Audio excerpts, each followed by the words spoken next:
You're listening to an Airwave Media Podcast. Feel like who art ed? Try to slice it. Who art ed? Mr. Wood art ed me. Good. Either way, it's ambiguous. It works on so many levels. I know. That's off to a great start. Welcome to Who Arted Weekly Art History for All Ages. I'm your host, Kyle Wood, and today I'm doing a quick little TLDR episode on Pablo Picasso. Pablo Picasso was born October 25th, 1881 in Málaga, Spain, and is widely regarded as one of the most influential artists of the 20th century. His father was a painter and an art teacher who began training Picasso in drawing and oil painting by the age of 7. Picasso's formal education took place at the Royal Academy of San Fernando in Madrid, though he quickly grew restless with traditional academic instruction and moved to Paris in 1904. Throughout his long career, which spanned about 80 years, he lived primarily in France and worked across a variety of media, including painting, sculpture, printmaking, ceramics, and collage. Picasso is most famous for co-founding the Cubist movement, but he worked in a variety of styles throughout his career. Early on, he had his blue period from around 1901 to 1904, which was characterized by monochromatic blue tones and somber themes. After that was the Rose period, around 1904 to 1906, which featured warmer colors and a lot of circus performers as the subjects. In 1907, he moved toward proto-Cubism with La Demoiselle d'Avignon, eventually developing analytic and synthetic Cubism with Georges Braque. Picasso remained a prolific artist up until he passed away on April 8, 1973, leaving behind an estimated 50,000 works of art. Now, here's your Fast Five, just 5 quick things to know about Pablo Picasso. Number 1, Pablo Picasso was a child prodigy whose skills surpassed his father's by the time he was a teenager. Picasso's father, José Ruiz y Blasco, was a traditional academic painter who specialized in depictions of birds and game. He recognized his son's extraordinary talent early on and provided him with rigorous training. By the age of 13, it's said that Picasso's technical ability in oil painting was so advanced that his father supposedly handed over his own brushes and palette to his son, vowing to never paint again because his son had surpassed him. While most artists spend years mastering anatomy and perspective, Picasso had mastered these traditional skills by the time he was about 15. In 1896, he completed The First Communion, a large-scale academic work that demonstrated a level of maturity and precision typically seen in seasoned professionals. This early mastery of traditional realism is what allowed him the freedom to later deconstruct forms and invent the abstract styles that he's best known for today. Number 2. Picasso holds the Guinness World Record for being the most prolific painter in history. According to the Guinness World Records, Picasso's artistic output was unparalleled. It's estimated that he produced about 13,500 paintings and designs, 100,000 prints and engravings, 34,000 book illustrations, and 300 sculptures and ceramic pieces. This means that for roughly 75 years of his life, Picasso was creating multiple works of art every single week, often completing entire series in a matter of days. This massive volume of work is attributed to his work ethic and his refusal to be confined to one medium. Unlike many artists who focus on a single style or method, Picasso was constantly experimenting. He would pivot from intricate etchings to massive bronze sculptures and from delicate pottery to stage curtains for a ballet. This vast catalog has made him one of the most studied and documented artists in history. Number 3. In 1911, Pablo Picasso was brought in for questioning by the police as a suspect in the theft of the Mona Lisa. When Leonardo da Vinci's Mona Lisa was stolen from the Louvre in 1911, the police were under immense pressure to find the culprit. Picasso's friend, the poet Apollinaire, was arrested because his former secretary had stolen small statues from the Louvre in the past. Because Picasso had purchased two of these stolen Iberian stone statues from the secretary to use as references in his own work, he was implicated in the broader investigation. Picasso and Apollinaire were both brought before a magistrate. Picasso was reportedly so terrified of being deported, he initially denied knowing Apollinaire at all, although he later admitted to the connection. There's also a delightful story of Picasso frantically packing those stone sculptures into a suitcase, planning to throw them into the Seine River in the middle of the night in order to avoid prosecution, but he said he just couldn't bring himself to do it.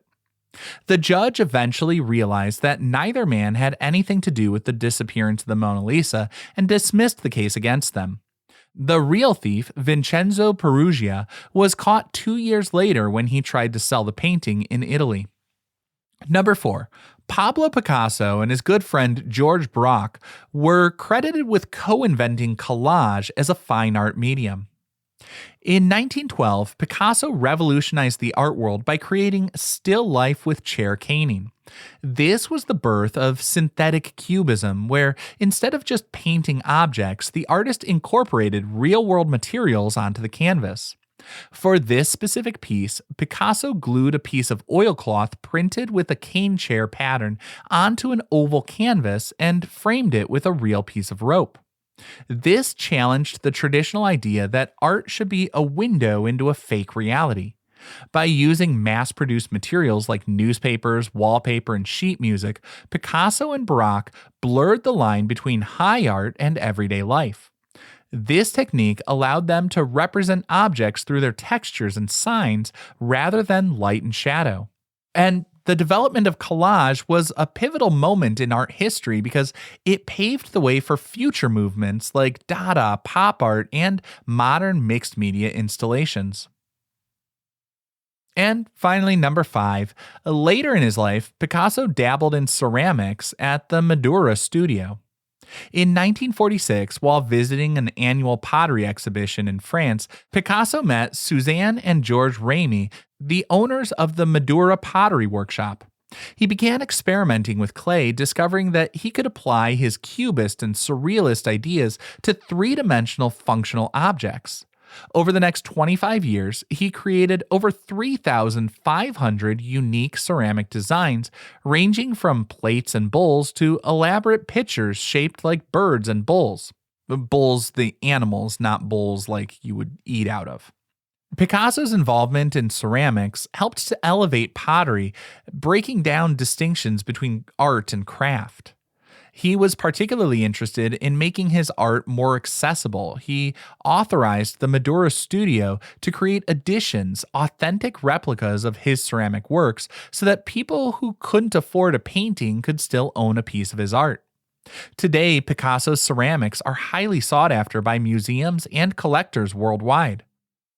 Now, after a short break, I want to take a closer look at one of his major masterpieces, The Three Musicians from 1921.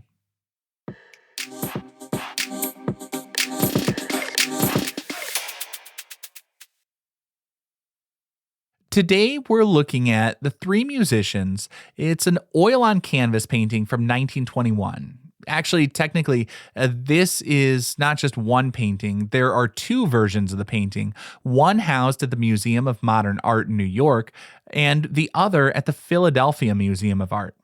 The MoMA version is probably the more famous. It's large scale, about 7 feet by 7 feet. In this painting, Picasso depicts three figures from the Commedia dell'arte, a traditional form of Italian improvisational theater. On the left is a character dressed as Pierrot, playing a clarinet. In the center, we see a harlequin we can identify by the diamond-patterned suit, playing a guitar. And on the right, we see a figure dressed as a monk holding an accordion. Despite being a painting with oil on canvas, the work is designed to look like a giant paper collage. The forms are flat with overlapping planes of color that create a sense of depth without using traditional perspective. Picasso created this at kind of an interesting time historically. After the chaos of World War I, many artists in Europe sort of wanted a return to order, moving away from the extreme fragmentation we saw in like early Cubists, and they wanted something more readable and structured in their compositions. This painting is the synthesis of his previous experiments. It captures the energy of the avant-garde, but organizes it into a monumental, decorative, and almost architectural arrangement. The choice of characters is also deeply personal. It's widely believed that the three musicians represent Picasso and two of his close friends who were influential in the early days of the Cubist movement. The Harlequin is often seen as Picasso himself. The Pierrot is thought to represent the poet Apollinaire, and the monk is said to represent the poet Max Jacob. In 1921, Apollinaire had passed away and Jacob had entered a monastery. So the painting serves as a nostalgic sort of tribute to the bohemian days of their youth in Paris. Now, when we analyze this in a sort of technical sense, it really shows his mastery of balance and rhythm, two of the principles of design. Picasso uses a limited but vibrant palette of browns, blues, oranges, and yellows. If you look closely at the MoMA version, you can see a dog lying underneath the table, its silhouette almost hidden by the dark shadows and the legs of the musicians. The interlocking shapes create a sort of puzzle where the boundaries between the figures are blurred, suggesting the three individuals become a part of a single harmonious musical performance. And I think also part of the success is three musicians is one of the more accessible entry points into that sort of Cubist world. It avoids the visual confusion created in the earlier analytic works and instead presents a playful, rhythmic, and highly structured image. It shows us Picasso's ability to take complex intellectual theory and turn it into something that feels like a celebration of friendship and the performing arts. This concludes this week's episode of Who Arted, part of the Airwave Media Podcast Network. If you found this tolerable, please leave a rating or review on your favorite podcast app. You can find images of the work being discussed this week and every week on social media at Who Arted Podcast on Twitter, Instagram, and TikTok, and of course on the website whoartedpodcast.com. Podcast done.